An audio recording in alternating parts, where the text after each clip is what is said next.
ጤና ይስጥልኝ የተከበራችሁ ተመልካቾቻችን ከአማራ ሚዲያ ኮርፖሬሽን ጎንደር ስቱዲዮ የሰዓቱን ዜናዎች ይዘን ቀርበናል። ከዜናዎቹ ጋር አዲስ አለማየሁ ነኝ። አብራችሁን ቆዩ። የሰላም አስከባሪ ሰራዊት አባላት የሚሰጡ የአቅም ግንባታ ስልጠናዎችን በመጠቀም ለዘላቂ የሰላም ግንባታና ለላቀ ተልዕኮ መዘጋጀት እንደሚገባቸው የአማራ ክልል ሰላምና ጸጥታ ቢሮ አስታወቀም። የጎንደር ከተማ አስተዳደር ሚሊሻ ቅርንጫፍ ጽሕፈት ቤት በከተማ አስተዳደሩ ለሚገኙ የሰላም አስከባሪ ኃይሎች ስልጠና መስጠት ጀምሯል። ተስፋዬ ጋሹ ተጨማሪ ዘገባ አለው።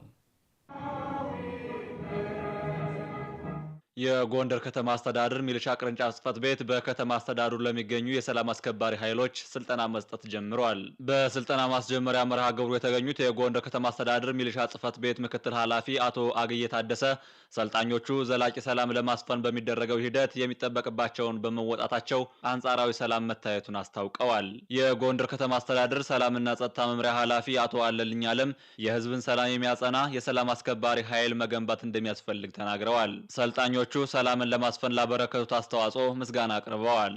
በዓላማችሁ በህዝባችሁ ጸንታችሁ ህዝብን ነፃ አወጣለሁ ሀገሬን አላስደፍርም በሚል ስሜትና ወኔ ሰንቃችሁ ዛሬ ለዚች አንጻራዊ ሰላም ያበቃችሁን በእናንተ ደም በእናንተ አጥንት የተገኘ አንጻራዊ ሰላም ወጀዋ ያሸብረንም ጠላት ባንዳም ሆነ ባዳ አንበርክከንም እኛን አንበርክከነው እንቀጥላለን ዳር እናደርሰዋለን ባላችሁት መሰረት ይሄው ዛሬ ያንን ያላችሁትን ቃል የገባችሁለት ወኔ ፍሬ አፍርቶ ለዚህ በቅታችኋልና አሁንም ክብርና ምስጋና ለእናንተ ይገባችኋል።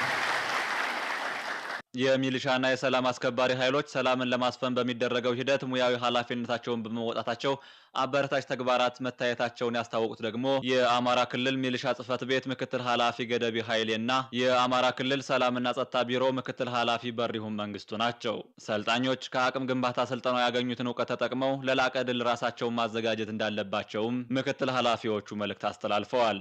ጠንክረን ኦፕሬሽን ስራ በመስራታችን የምንፈልገውን ሰላም ማምጣት ችለናል። አሁንም ይህ ስልጠና እስካሁን ባደረጋቸዋቸው የትግል ጉዞዎች ውስጥ የበለጠ ተጠናክረንና ለላቀ ውጤት ተዘጋጅተን ግዳጃችንና ተልዕኳችን በአግባቡ እንድንወጣ ለማድረግ የሚያስችል ስልጠና ነው። ክፍተታችን እየሞላ ሁላችንም በቅተን ተመሳሳይ እውቀት ይዘን ለመውጣት መዘጋጀት ይኖርብናል። ጉድለቶቻችን ሞልተን ለላቀ ተልዕኮ ለዘላቂ ሰላም ግንባታ ራሳችን እንድናዘጋጅ በዚህ አጋጣሚ ጥሪ እያቀረብኩ ሁሌም ከኛ በፊት ህዝባችን ማለት ህዝብን ማሰብ ሀገርን ማሰብ የጠላት አስተሳሰብና አመለካከቶችን ታግሎ በጊዜው ማረም ለላቀ ድል ራስን ማዘጋጀት በእጅጉ ያስፈልጋል ማለት ነው። እየተሰጠ ያለው ስልጠና በስነ ምግባር የታነጸ መከባበርና መደማመጥን ያስቀደመ የሰላም አስከባሪ ኃይልን ለመገንባት የሚያስችል መሆኑ በመርሃ ግብሩ ተጠቁሟል። በስልጠናው የሚያገኙትን እውቀት ተጠቅመው ሰላም ለማስፈን ሙያዊ ኃላፊነታቸውን ለመወጣት ዝግጁ መሆናቸውንም ሰልጣኞቹ አስታውቀዋል። ምክትል ጓድ መሪ ነኝ ዳዊት ታረቀ ይባላለሁ። እኛ ውጊያ ፈልገን አይደለም ግን ቤተሰቦቻችን ሲታገቱ አገር ሲተራመስ ቁጭ ለማየት ስለሌለብን ማስከበር ስላለብን ወደዚህ ዓለም ገብተናል። በዚህውም ውጤታማ እየሆን መጥተናል። ስልጠናው ጥሩ ነው። የበለጠ እኔን ያበረታታል። እዚህ ሰልጥኜ ወጥቼ ደግሞ የበለጠ ከውጊያ ወጥተን እየተማማርን ሀገራችን የምናለማበትን ይሰጣል ብዬ ነው የማስበው። ረዳት ሳጅን ሰይድ እባላለሁ። በህዝቡ ድጋፍ በእኛም ጥንካሬ መስዋዕትነትን አንጣር ሰላምን እያመጣን ለዚህ ሰላም ስልጠና በቅተናል።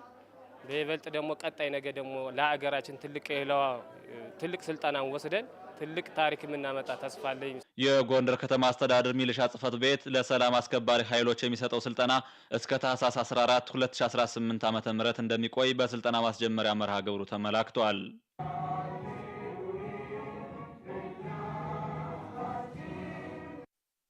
ህገወጥ ንግድና ኮንትሮባንድን ለመከላከል በቅንጅት መስራት እንደሚገባ የአማራ ክልል ንግድና ገበያ ልማት ቢሮ ገለጸ። ቢሮው ህገወጥ ንግድና ኮንትሮባንድን ለመከላከል ከማዕከላዊ ጎንደር ዞንና ከጎንደር ከተማ አስተዳደር የንግድ ቁጥጥር ግብረ ኃይል ኮሚቴ አባላት ጋር በጎንደር ከተማ ውይይት አካሂዷል። ማደር አድማሴ እንደሚከተለው ታቀርበዋለች።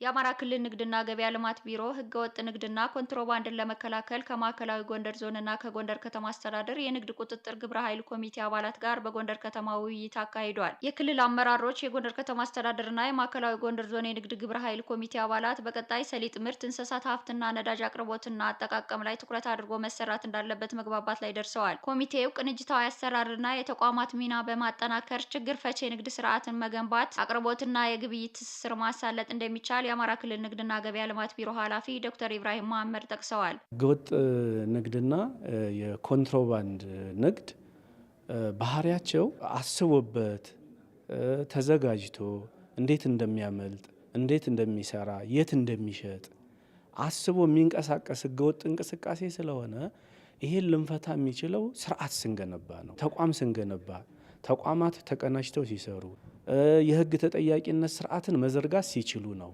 በአማራ ክልል ፍትህ ቢሮ የጠቅላይ አቃቤ ህግ ዘርፍ ኃላፊና የክልሉ የንግድ ግብረ ኃይል ኮሚቴ ሰብሳቢ ዶክተር አያሌው አባተ በበኩላቸው የኮሚቴው ዋና ዓላማ ህገወጥ ንግድን ለማስወገድ ተጠያቂነትን ማስፈን እንደሚያስፈልግ ጠቁመዋል። ህገወጥ ንግድን ክልከላ ማድረግ፣ ህገወጥ ድርጊት ተፈጽሞ ሲገኝ ምርመራውን በውጤታማነት መምራት፣ ውጤታማ የሆነ ክስ ማቅረብና ተጠያቂነትን ማረጋገጥ ነው የዚህ ኮሚቴ ዋና ዓላማው። ምን ግብ ይዞ ይመጣል? እንደ አጠቃላይ ክልላዊ የሆነ ኢኮኖሚ መረጋጋት ያመጣል።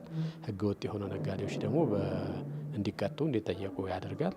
ህጋዊ የሆኑ ነጋዴዎች ደግሞ ጤናማ የሆነ የንግድ እንቅስቃሴያቸውን ካለምንም ተጽዕኖ ነፃ ሆነው እንዲንቀሳቀሱ ያደርጋል። በኮንትሮባንድ ንግድ የሚሳተፉትን በህጉ መሰረት መጠየቅና ችግሩን መቅረፍ እንደሚገባ የገለጹት ደግሞ የማዕከላዊ ጎንደር ዞን ፍትህ መምሪያ ኃላፊና የዞኑ የንግድ ግብረ ኃይል ኮሚቴ ሰብሳቢ አየልኝ ደሳለኝ ናቸው። ህገወጥ ድርጊት ፈጽመው ሲገኙ ግለሰቦች የመጀመሪያው አስተዳደራዊ እርምጃ ነው የሚወሰደው። የንግድ ተቋሙ ንግድ ፍቃድ መሰረዝ፣ ማገድ፣ ከዛ ያለፈ ከሆነ ደግሞ ፖሊስ ምርመራ ያጣራና ወደ አቃቤ ህግ ይልካል።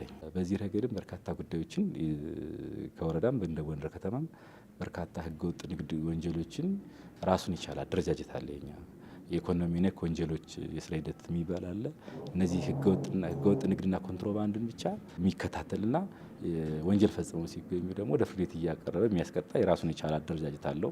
በጎንደር ከተማ መደበኛ ያልሆነ ንግድን ለማስቆም ከሚመለከታቸው አካላት ጋር እየተሰራ መሆኑን የከተማ አስተዳደሩ ፍትህ መምሪያ ኃላፊና የንግድ ግብረ ኃይል ኮሚቴ ሰብሳቢ ግርማ ጌታቸው ጠቅሰዋል። ጎንደር ከተማ እየሰራ ነው ያለ ነው። አንደኛው የመከላከል ስራ ነው የምንሰራው። የመከላከል ስራ ስንሰራ በጎንደር አዞ ጸዳ ባሉን ጽሕፈት ቤቶች ከህገወጥ ንግድ ጋር ተያይዞ የሚገኙትን ለመከላከል ቅድሚያ ግንዛቤ ፈጠራ ስራ እንሰራለን። ክፍለ ከተማና በከተማ ደረጃ ካሉት ግብረ ኃይሎች ጋር በመቀናጀት አብረን እየሰራ እንገኛለን። ኢመደበኛ የንግድ እንቅስቃሴ ለኢኮኖሚው ውድቀት ከመሆን ባለፈ ለማህበረሰቡ ጤና ጠንቅ የሆነ መምጣቱን የውይይቱ ተሳታፊዎች አንስተዋል። ድርጊቱን ለመከላከል የጋራ ርብርብ እንደሚጠይቅም ተመላክቷል።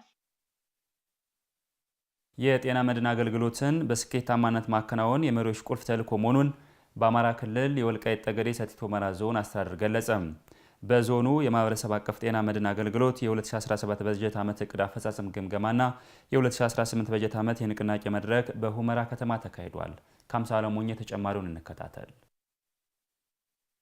ጤናማ ማህበረሰብ እንዲኖር የማህበረሰብ አቀፍ የጤና መድህን አገልግሎትን በስኬታማነት ማከናወን የመሪዎች ቁልፍ ተልዕኮ መሆኑን በወልቃይት ጠገዴ ሰቲት ሁመራ ዞን ዋና አስተዳዳሪ አሸተ ደምለው ገልጸዋል። ጤና መድህኑ ብቻውን በቂ አይደለም። ማህበረሰብ አቀፍ የጤና መድህን መድኃኒት ደግሞ ያስፈልጋል። በጀት ይዛችሁ የመደባችሁ ከተማ አስተዳደርና ወረዳዎች ልትበረታቱ ይገባል። ሌሎቻችሁ ደግሞ ይዛችሁ ማህበረሰቡ መድኃኒት ማግኘት አለበት። የጤና መድህን አገልግሎት ውጤታማነት ለጤና ተቋማት ብቻ የሚተዋለ መሆኑን የተናገሩት ደግሞ በብልጽግና ፓርቲ የዞኑ ቅርንጫፍ ጽህፈት ቤት ኃላፊ ገብረ እግዚአብሔር ደሴ ናቸው። ለስራ ኃላፊዎች የተሰጠው ስልጠና ውጤታማነት የጤና መድህን አገልግሎቱን በተግባር ሊመዝን እንደሚችልም አንስተዋል። እድሳትም ይሁን አዲስ አባላት አፍርቶ ሁሉን አቀፍ የጤና አገልግሎት እንዲያገኙ ማድረግ ለጤና ተቋሙ ብቻ የተገፈተረ ከሆነ ውጤታማ ይሆናል። አመራሩ መለካት አለበት። በዚህ ተግባር በ2017 በጀት ዓመት በዞኑ 76 በመቶ የነበረውን የጤና መድህን አገልግሎት ሽፋን በ2018 በጀት ዓመት ለማሳደግ መታቀዱን የዞኑ ጤና መምሪያ ኃላፊ ስማቸው ግዳይ አስረድተዋል። የመድኃኒት አቅርቦት ችግሩንም ለመፍታት እየተሰራ መሆኑን አቶ ስማቸው አክለዋል። 2018 በሙሉ አቅማችን ያለውን ኢፈርቶች ተጠቅመን 100% እድሳትን በመፈጸም ሙሉ የዞናችን የሚገኙ አባወራና ማወራ የጤና መድን ተጠቃሚ ለማድረግ ነው እንቅስቃሴ እያደረግን ያለ ነው ማለት። በተለይ በዚህ 3 ወራት ላይ በ5ቱ የከተማ አስተዳደሮች እና በ4ቱ የገጠር ወረዳዎች ቢያንስ በከተማው ማህበረሰብ አቀፍ መድኃኒት ቤት በመክፈት የመድኃኒት እጥረቱን የሚቀርፍበት ሁኔታ ለመፍጠር ነው እየጣርን ያለ ነው። ባለፈው ዓመት ያጋጠመውን የመድኃኒት አቅርቦት እጥረት ከተለያዩ ተቋማት ጋር በመተሳሰር መፍታት መቻላቸውን የዳንሻ ከተማ አስተዳደር ጤና ጽሕፈት ቤት ኃላፊ ብዙአየሁ ዘውዴና የጠገዴ ወረዳ ጤና ጽሕፈት ቤት ኃላፊ አዛናው ጫኒ ተናግረዋል። 2017 ላይ የሄድንበት መንገድ ምንድነው? የዳንሻ ከተማ አስተዳደር ማህበረሰብ አቀፍ ጤና መድን ተቋም የግል ፋርማሲዎች ጋር ውል በማሰር ህብረተሰቡ በዘንድሮ ዓመት በጣም ከፍተኛ የሆነ አገልግሎት ያገኘበት መንገድ ነው እንደ መፍትሄ የወሰድነው። ከ1 ሚሊዮን እስከ 2.5 ሚሊዮን በቅድመ ክፍያ ተቋማትን ከጤና መድን ስኪሙ በብድር መልክ ሰጥተን ሲሪየስ የሆነ ክትትል በማድረግ የውስጥ የግብአት አቅርቦት አቅማቸውን እንዲያሳድጉና አገልግሎት እንዲያሳልጡ የተደረገበት ሁኔታ ነው። የጤና መድን አገልግሎቱን ውጤታማ ማድረግ የህብረተሰቡን የጤና ዋስትና ማረጋገጥ መሆኑ በመድረኩ ተመላክቷል። ጤናማ ትውልድን ለመገንባት የጤና ተቋማትን አገልግሎት መደገፍና ማሻሻል እንደሚገባ የሰሜን ጎንደር ዞን አስተዳደር ገለጸ። የአማራ ክልል ጤና ቢሮና የሰሜን ጎንደር ዞን ጤና መምሪያ በጋራ ለበየዳ ወረዳ ጤና ጽሕፈት ቤት የአምቡላንስ ድጋፍ አበርክቷል። በርክክብ መርሃ ግብሩ የተገኙት የሰሜን ጎንደር ዞን ዋና አስተዳዳሪ ዲያቆን ሸጋው ውቤ ዞኑ ለጤናው ዘርፍ ትኩረት ሰጥቶ እየሰራ እንደሚገኝ ገልጿል። በወረዳው የጤና ማዕከላት የሚሰጠውን የጤና አገልግሎት ማህበረሰቡን ከጉዳት የሚታደግ እንዲሆን ለማስቻል የተለያዩ ድጋፎች እየተደረጉ እንደሚገኙም ተናግረዋል። ጤናማ ትውልድ ለመገንባት የጤና ተቋማትን አገልግሎት መደገፍና ማሻሻል ይገባል ያሉት ዲያቆን ሸጋው ይህንንም ተግባር ለማከናወን መንግስት በትኩረት እየሰራ ነው ብሏል። ለማህበረሰባዊ አገልግሎት ተብለው የሚበረከቱ ቁሳቁሶችን ለታለመላቸው ዓላማ እንዲውሉ የክትትልና የቁጥጥር ስራ እንደሚሰራም አንስቷል። የሰሜን ጎንደር ዞን ጤና መምሪያ ምክትል ኃላፊ ልዑል ብርሃን ከ5 ሚሊዮን ብር በላይ በሆነ ወጪ አንድ አምቡላንስ ለበየዳ ወረዳ ጤና ጽሕፈት ቤት ድጋፍ መደረጉን ተናግሯል። ይህም ድጋፍ የእናቶችና ህጻናትን ሞት በዘላቂነት ለመቀነስ የሚደረገው ጥረት አንድ አካል እንደሆነም ነው የገለጹት። የበየዳ ወረዳ ጤና ጽሕፈት ቤት ኃላፊ ሀብቴ አስማረ ድጋፉ በወረዳው ለሚገኙ የተለያዩ ቀበሌዎች ተደራሽ አገልግሎት ለመስጠት ያግዛል ብሏል። ከዚህ በፊት የአምቡላንስ ተሽከርካሪ እጥረት በመኖሩ የአካባቢው ማህበረሰብ ይቸገር እንደነበርም አስታውሷል። ድጋፉ ይህን ችግር ለማቃለል መፍትሄ ነውም ብሏል። መረጃውን ያደረሰን ደረጀ ደርበው ነው።